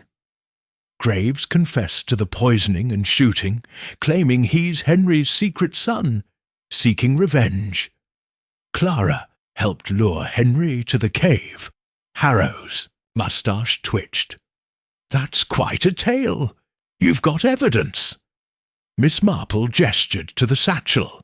"The documents name names. Smugglers' buyers. The journal and ledger are there, too." She handed him the ledger from her bag, her fingers brushing the pistol, still hidden. Harrow flipped through it, his face darkening. "This is big," he said. "The Blackthorns aren't the only ones named. Half the coast's gentry might be in here." He looked at Lord Blackthorne, who nodded wearily. "I'll cooperate," Lord Blackthorne said. "Our legacy's rotten. I want it clean." His voice was faint, his eyes on Clara, who sobbed quietly. Dr. Hart spoke, her tone crisp. "The Sanguis nocturna was the key. Its sap funded the smuggling. Henry's death was no accident. He was going to expose it." Her words were factual, but Miss Marple caught a glance between her and Graves, brief but loaded. Was Dr. Hart protecting someone, or hiding her own role? Victor stopped pacing, his voice low. "I heard rumours in London, plant smuggling, big money. That's why I came to write the story. But I didn't know it'd be this." His fear was gone, replaced by a reporter's hunger. But Miss Marple wondered if he'd known more than... He let on. Clara lifted her head, her voice broken. "Graves made me do it. He said Henry needed to hide, that the smugglers were after him. I led him to the cave, but I didn't know he'd die." Her tears were real, but Miss Marple saw her, eyes flick to Dr. Hart, as if seeking approval. Harrow scribbled in a notebook, his face stern. "You're all witnesses, maybe suspects. No one leaves until we sort this out." He turned to Miss Marple. "You've got a knack for this. Anything else?" She hesitated, her mind on Dr. Hart. The botanist's calm during Beatrice's death, her quick work on the chemical key, her glance at Graves, they didn't add up. "Just one thing," Miss Marple said, her voice gentle. "The poison used on Beatrice was in her tea, served by Graves. But someone else could have tampered with it earlier." Her eyes met Dr. Hart's, who stiffened, her glasses slipping slightly. "Are you accusing me?" Dr. Hart asked, her voice sharp. "I'm a scientist, not a killer." But her hands clenched, betraying nerves. Miss Marple smiled, disarming. "Of course not, dear. Just thinking aloud." She wasn't ready to point fingers, not without proof. But she'd planted a seed, and Dr. Hart's reaction was telling. The young officer returned, breathless. "Doctor's on his way, sir. And we found something in the greenhouse, more Sanguis nocturna plants, hidden in a locked shed." His words hit like a stone, and Miss Marple's mind snapped to attention. More flowers meant more poison, and someone had kept them secret. Dr. Hart's face paled, her voice quick. "That's impossible. The only plant was in the conservatory." But her eyes darted to Graves, who smirked, as if enjoying her discomfort. Harrow raised an eyebrow. "We'll check it. You lot stay here." He nodded to his partner, who stood by the door, rifle in hand. Miss Marple sat, her knitting bag on her lap, her needles clicking softly. She watched Dr. Hart, whose calm was cracking, and Clara, whose guilt was eating her alive. The greenhouse find was a new clue, and it pointed to someone with botanical knowledge, someone like Dr. Hart. The doctor arrived, a stout man with a black bag, and tended to Lord Blackthorne, stitching his shoulder. "He'll live," he said, his voice gruff. "Needs rest." He glanced at Victor's arm, bandaging it quickly, then left under the officer's escort. Miss Marple's thoughts turned to the ledger's names. If Harrow was right, the smuggling ring reached beyond the Blackthorns, to powerful people who'd kill to stay hidden. She glanced at Graves, whose smirk hadn't faded. Was he expecting rescue, or had he planned something worse? She jotted in her notebook, "More flowers in greenhouse. Dr. Hart nervous. Graves smug." Evening fell, the manor's shadows deepening. Harrow took Graves to the village jail, promising to return for statements. The group stayed in the drawing-room, under the young officer's watch. Lord Blackthorne dozed, his pain eased by the doctor's medicine. Clara sat silently, her tears dry. Victor scribbled notes, his reporter's instinct back. Dr. Hart read the documents, her face tight, as if searching for something. Miss Marple stood, her voice soft. "I'll fetch my shawl. It's chilly." The officer nodded, and she slipped upstairs, her knitting bag in hand. She didn't need a shawl. She needed answers.